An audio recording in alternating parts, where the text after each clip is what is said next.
girls. So I am back with my March budget report and net worth update. So a few things. First, March was a really big month and I knew that coming up and I'd been saving for it, but spoiler, my net worth went down for a myriad of reasons. So there are a few things that happened in the month of March and we will get into those, but mainly it was my turnover month for my rental property. So I wasn't getting any rent from my A unit and I had to spend a lot of money on those renos. So let's get into how that goes. But first, if you like transparent personal finance, please go ahead and like and subscribe. I'm on a journey to 100,000 subscribers, hoping to hit it this year, my 7th year on YouTube. So if you like talking about money, let's chat.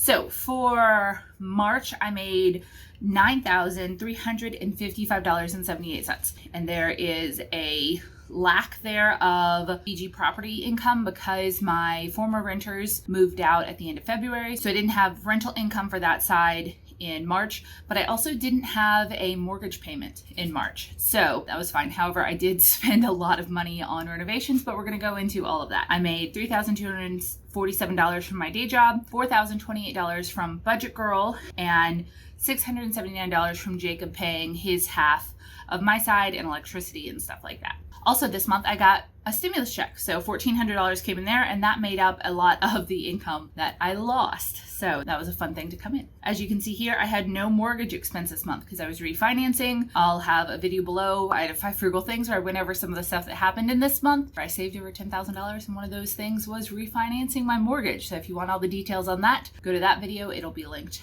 below. And then car insurance, phone, gas, electrical was $154. I did have to pay for electricity for the A side. It was just a quick phone call to the electric company and said, hey, switch it over to my account for a month before my renter starts. And that was surprisingly a lot easier than I thought it would be. I spent $366.49 on groceries. And then I spent $1,013 on restaurant spending. And that's going to sound bananas because it is. But on March 2nd, my fridge went out. And then I went through a 3-week process to get a new one covered by my home warranty company. Once again, see that video I mentioned on the 5 frugal things down below. I did get them to pay for it, but it took 3 weeks, and it would have taken much longer if I had not been willing to do like a knockdown drag out fight with them for it, including threatening them on Twitter.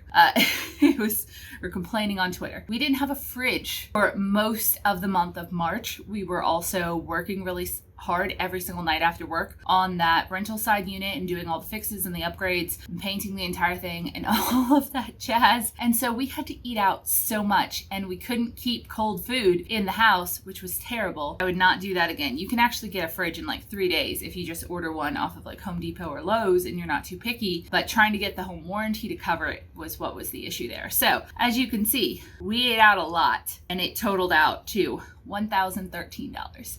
And quite frankly, the fridge was a little over $1,000. Next time I will just purchase a new fridge. I'm not going to renew my home warranty, but yeah, it would cost more just to like feed us with no fridge than it did. Also, we were super lucky because we had the rental unit side fridge that we could use for some stuff, but it was kind of ridiculous to go back and forth every single time you wanted some cold water or some butter or something like that. It just really made it hard to cook. Also, there was just stuff everywhere. It's not like we could just go next door and cook over there. We got lucky in some ways and also not lucky in others. But yeah, that was a huge cost that I was not planning. It probably evened out considering that the warranty paid for the fridge eventually, but I could have also just gotten a fridge in 3 days if I had just been willing to pay for it.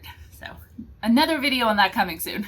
I spent $329 of personal spending. I got a hammock stand and some cacti stuff, and we went to IKEA one weekend and just some kind of general gifts and stuff. I did not do that much personal spending in March. I am doing a lot of personal spending in April because I'm going on a vacation with some friends because I haven't seen them in forever and I'm vaccinated and like, let's go out into the world again, right? So yeah, that low spending because I was spending all my time working. However, I did have a lot of spending for the house, which we'll get to in a second. That's in a different part of the budget. By the way, you can get this budget at my Etsy shop. It is under $10. You can also get my net worth tracker, which you'll see in a second on Etsy. It is under $10 And these are the tools that I have used to track my money, make plans for my money, and achieve my money goals. I find it really intuitive and great to use. I have perfected these over the years, and it's customizable completely to you and your situation. I don't care what type of budget you do. If you're an app person, awesome. If you are a pen and paper planner person, awesome. If you're a spreadsheet person, feel free to try mine.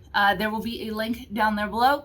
No pressure, but get a budget because it'll change your life. And back to mine. So I also have a Hulu and Disney subscription and just general stuff. So currently I am saving 20% of my day job budgeted income. And that goes to all of these sinking funds that is changing up next month. I have done some switcherooting around, and I'm going to actually have fewer sinking funds than I currently do. So that video is coming and you shall see. And then I also put about 15% of the money allotted for in this budget into investing into a Roth IRA and then into just a brokerage account. Okay, let's move on to business stuff. So I made $2,669.50 on YouTube, so thank you so much for watching. I appreciate you. I also made $153.41 off of Amazon affiliates. If you are interested in my curated and recommended products from Amazon, I will have a link to my Amazon shop below. I get a very small percentage of anything that you purchase on Amazon using that link. So that certainly helps out my channel a little bit. And there's stuff in there that I really like. I also made $113.44 on my website, budgetgirl.com. You can also go there and just click a few buttons and support me completely for free.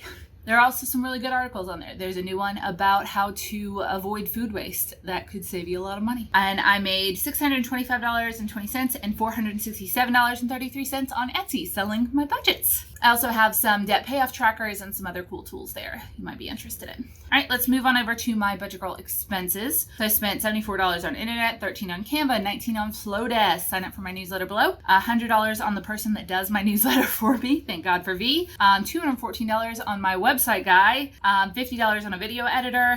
$90 on a website new tool. I now have a IG shop page, like a link tree that goes directly to my website. It's awesome. And then $33 on some stuff for an article feature, $17.52 to transfer a domain, $25.59 for another website thing. And then I spent $216 on a new camera when mine busted to help me film the rental for now. So I also save $119.50 every month for YouTube taxes.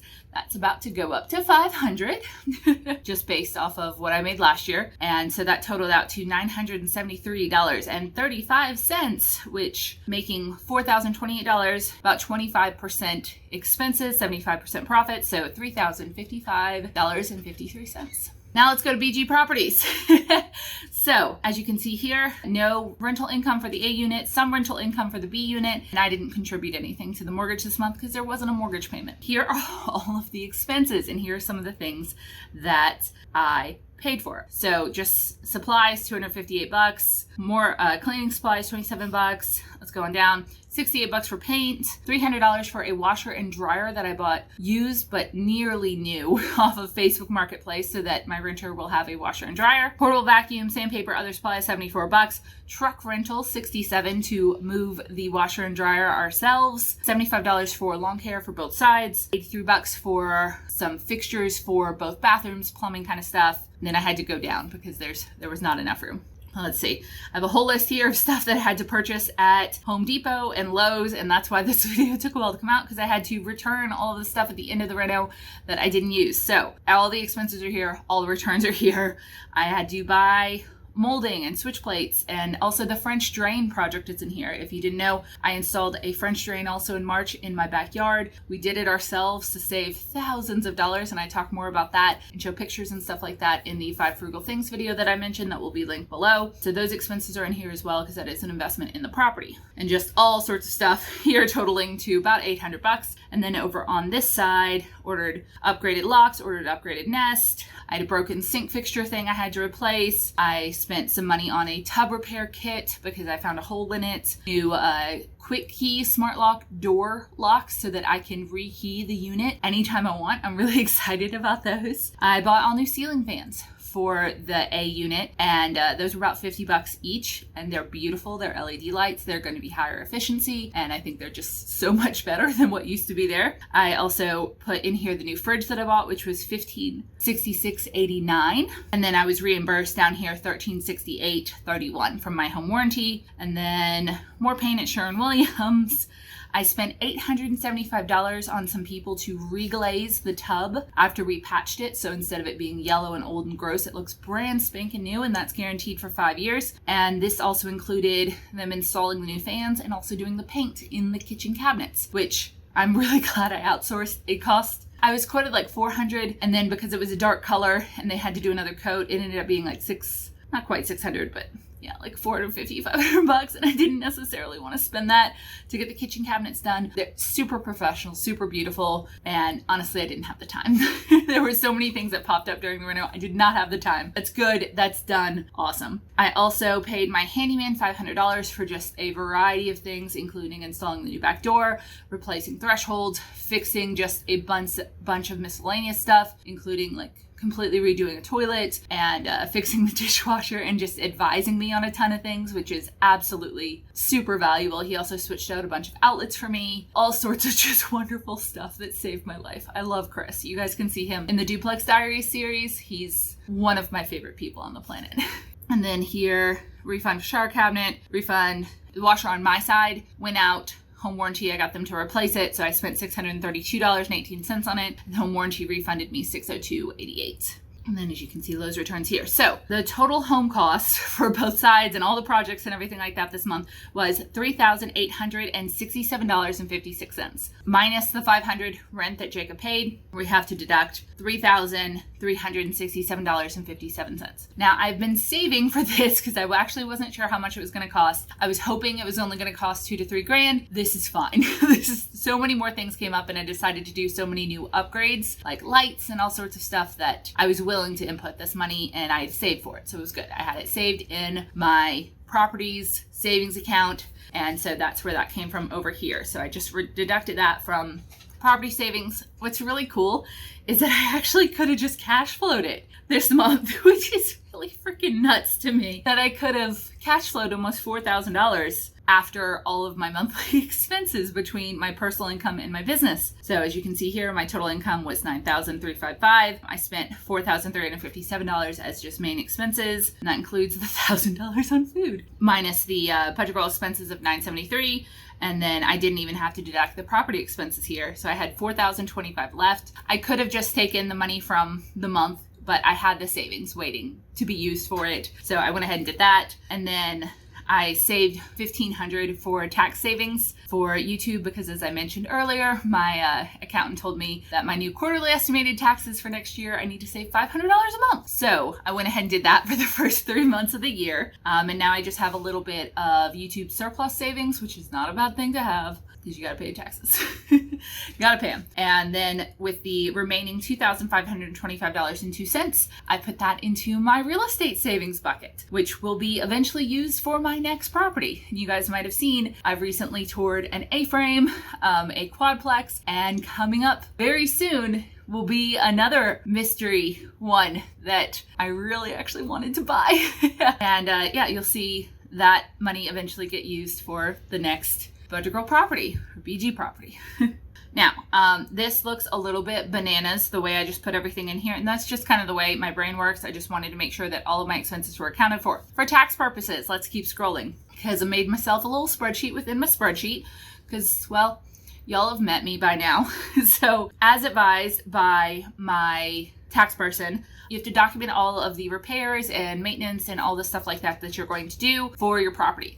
If you have a rental property, you're gonna just have to do it. So these are the categories that you can deduct things from. You need to have all your receipts, keep organized, and everything like that. So I made a little spreadsheet here with advertising, auto, travel, cleaning, maintenance, commission, insurance, professional fees, management fees, mortgage, interest, repairs, supplies, taxes, utilities, other. And because I have a funky situation where I own a duplex and I rent out all of A and I rent out half of B, I had to add a section because anything I do for A, I can deduct fully. Anything I do for B, I can only deduct half because I'm renting out half of my side of the duplex to Jacob. Anything that I do for both sides, we get to deduct 75%. Because you don't get to deduct improvements that you do to the home that you're living in, but you get to do it for rentals. So that's my crazy situation. That's kind of fun. So here I put in every single one of the expenses, broke them down, designated whether they would go to A, B, or both. And then I have another spreadsheet right here that I'm working on. If you guys would like me to eventually make this into a product on Etsy or on budgetgirl.com, let me know. I'm still perfecting it, but this is where I'm keeping track of my yearly stuff. And so this was all able to export into just one line for March of how much I spent, the $35.85, and how much should be deducted for each category. And then I've got other expenses that I've had throughout the year here. It might look insane to you. It's fine. We're organized. Yes, we are. Okay, so let's bump over to my net worth tracker, which is also available on budgetgirl.com. By the way, I don't know what this is. I think it's light. There we go. Hey, okay. As I said, my net worth did go down this month. So I've got about $7,000 in my checking account and $2,500 in my duplex checking account, totaling $10,057. And then my emergency fund is at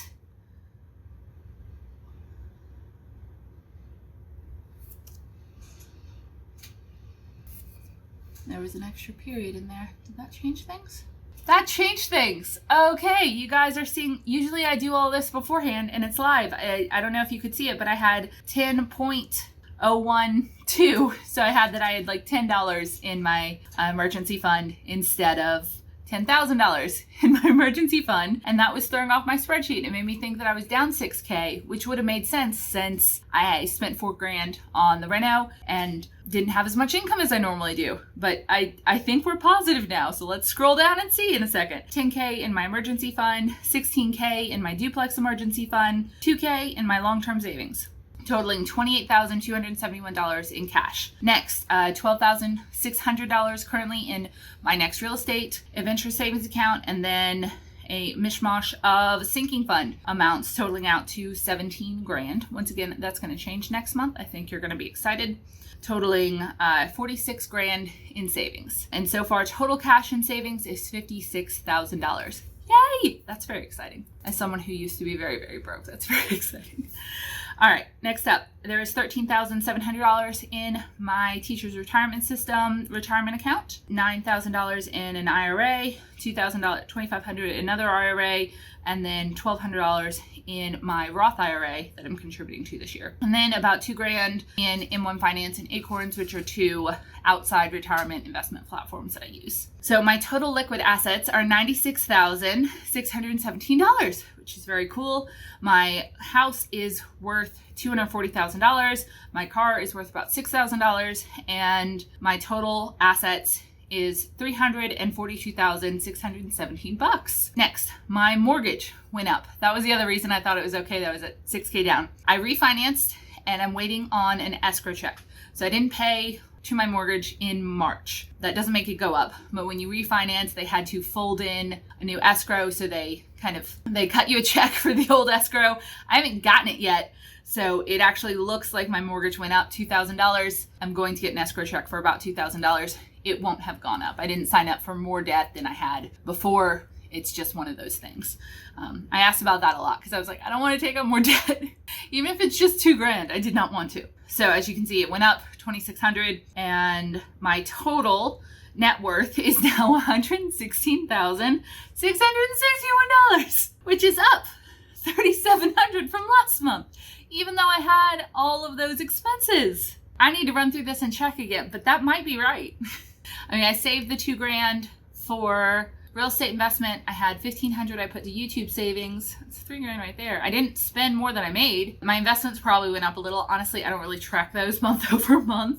Yeah, it looks like they went up a little. So yeah, I'm up almost $4,000. And for the year, I'm up $21,000. And this is at the end of the third month of the year. Well, look at us. Yeah, That's awesome. I'd resigned myself to even having like maybe like negative 6K net worth down.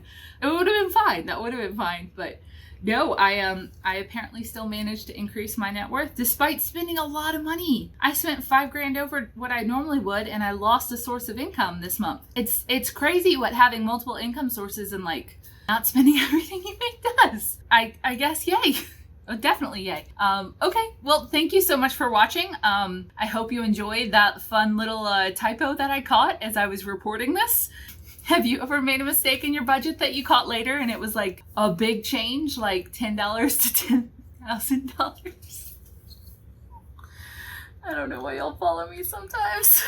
Yeah, spreadsheets are easy, but everyone makes mistakes logging them in sometimes. I would have caught it eventually. As we saw, I just caught it now. But yeah, that's a positive. That is a positive catch from me. So tell me about how your March went, or if you've ever done something like this in your budget and how long it took you to catch it. Thankfully, I go over my budget on YouTube each month, so sometimes you guys catch stuff for me, or I catch it as I'm reporting it. So yeah, make sure to go visit that 5 Frugal Things video where I go through more into the expenses of the reno, and stay tuned for Duplex Diaries Season 2. The first episode is out, the walkthrough of the rental as I got it, and then you'll get to see me turn it into what it is now, because I currently have a really wonderful renter in there, and she seems pretty happy. Thank you so much for watching this devolution into my mental state. I will see you guys next time. Make sure to like this video if you enjoyed it, or if I made you giggle at some point, and subscribe if you want to help me get to 100,000. I will be more careful with my bookkeeping next time.